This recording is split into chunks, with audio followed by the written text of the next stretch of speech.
So you scan your photograph, you email it to yourself, you download it onto your desktop. I have mine here in this folder, Assessment Task 2. Then the first step is you rename your file to something that makes more sense.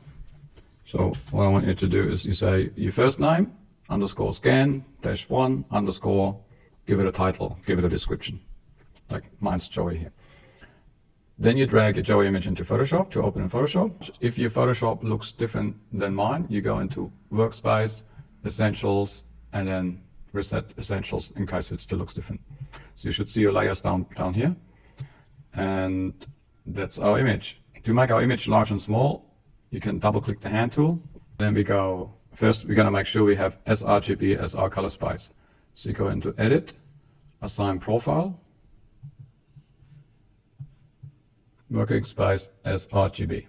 Okay, click OK. But the next step is to resize, actually not to resize our image, to make sure our resolution is at 300 pixels per inch or 300 dpi. So you go up on Image, you go Image Size, and you untick Resemble. This is super important. See, our image size is almost 1500 pixels by 2200 pixels. We untick Resemble. Now I'm going 300 here, where it says resolution pixels per inch, 300. My size is going to change, but my pixels up here will stay the same. This is very important.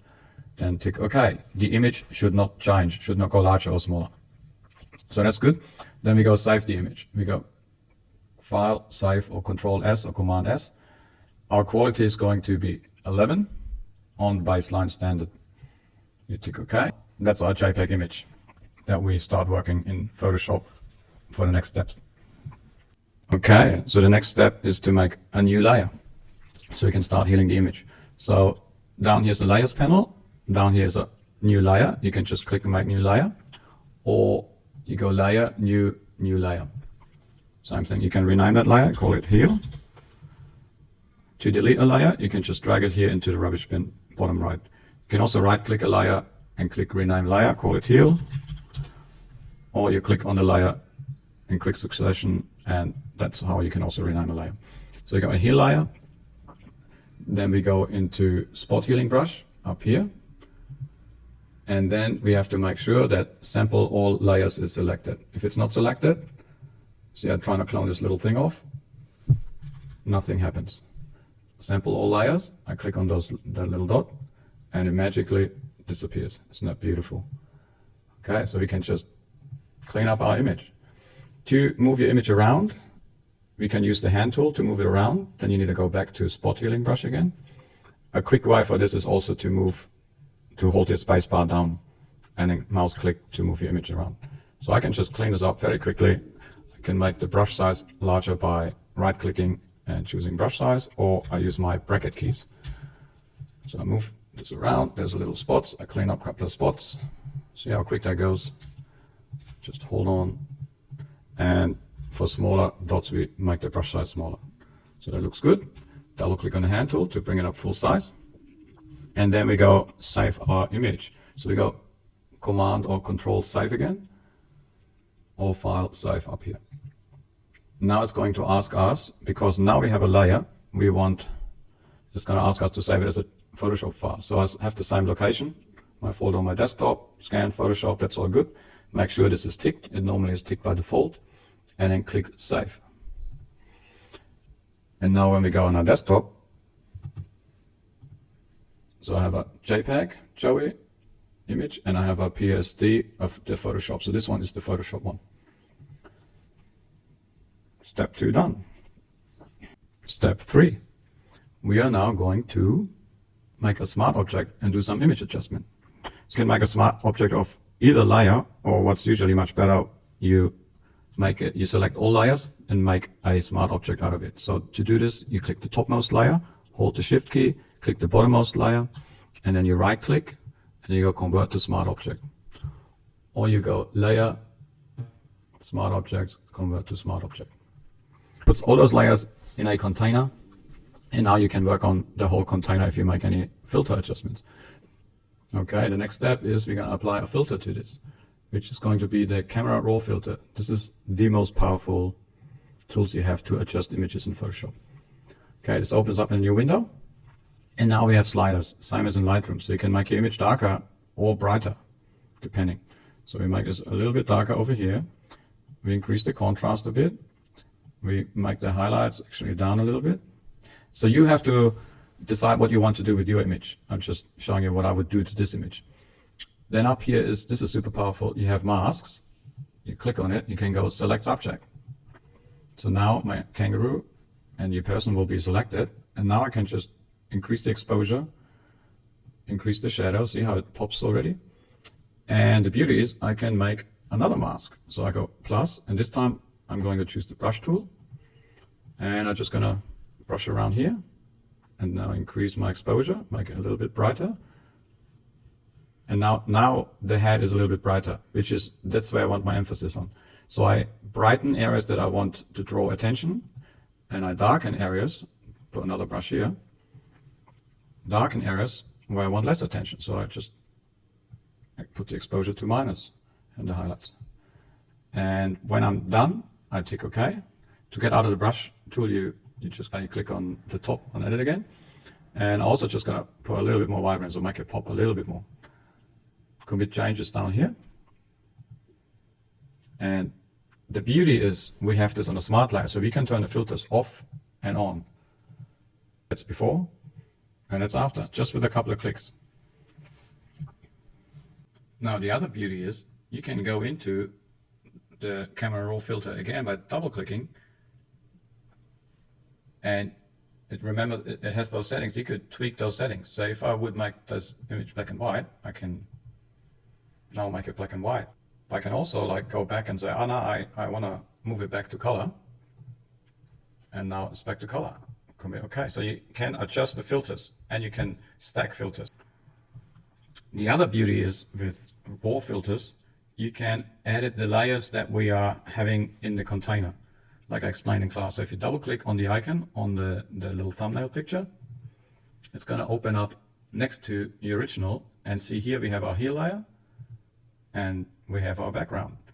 And now we can zoom in. There's the zoom tool, and I can say, oh yeah, I forgot to heal this, make my brush a little bigger, and I move this spot, and then we go close this down again. It's going to ask us, do you want to commit changes? I say yes, and now that little spot's gone. So we have all this with a super powerful smart object. And the last step for adjustments is using the crop tool.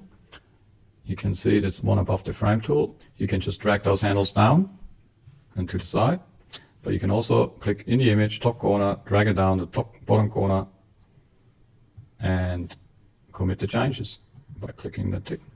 So it looks better. I'm actually going to crop a little bit more in from top to bottom. So I go click on the crop tool again or anywhere in the image, and see I have delete crop pixels unselected. So I can actually, if I crop too much, I can go back and add to the image because I'm not actually deleting the crop pixels actually. Okay, so that looks good. We can also rotate the image. Just when you're near the corners, you can rotate the image. Okay, so that's just another neat trick. And then I double click on here, and that concludes the cropping. Now I want you to save your Photoshop file again. And now we're going to export it as a JPEG. And this time we go save a copy. If you go save as, you don't have the option to export as a JPEG because the image still has a layer. So Smart Object is like a layer. It's got two layers in there. So we go save a copy. And now we have the option in the file type to select JPEG. Don't select JPEG 2000, go JPEG. JPEG, we got Zoe. We're going to change the name straight away to 300 dpi, which is the same as PPI. Okay, JPEG, note where you're going to save it, and sRGB profile is ticked. Perfect. We go save. It's going to ask us again. We keep it on 11 in baseline, and that's our 300 dpi export image. Okay, so in my scan 1 assessment folder, I'm going to now make a copy of my 300 dpi file. So that's our original, that's our Photoshop, that is our 300 dpi, and this one's going to be our 100 dpi. Then we go to Bridge, go to desktop, find our folder or your images. And this is my original. This already was at 300 dpi. That's the PSD. This is our final JPEG. And I want you to double check resolution and metadata resolution 300 ppi, which is the same as dpi. And same here, our 100 dpi supposed to have 100 ppi. Okay. Once you have that, let's close out of here. I want you to take a screenshot of a customer folder. So you make a customer folder. Now I make a new folder called a customer folder.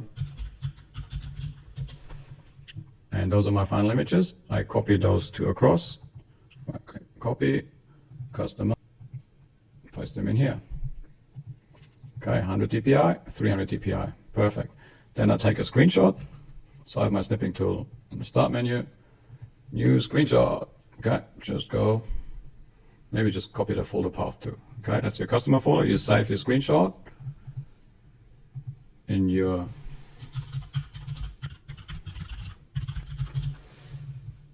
assessment folder. So I always name my stuff JPEG, so that's good.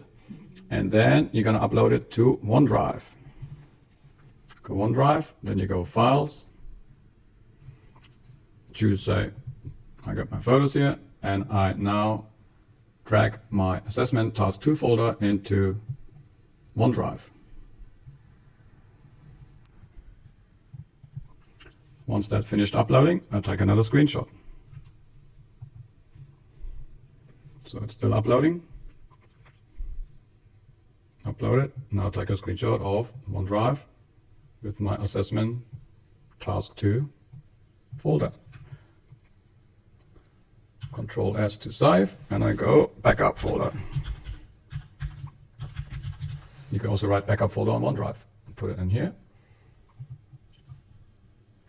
And then you can upload.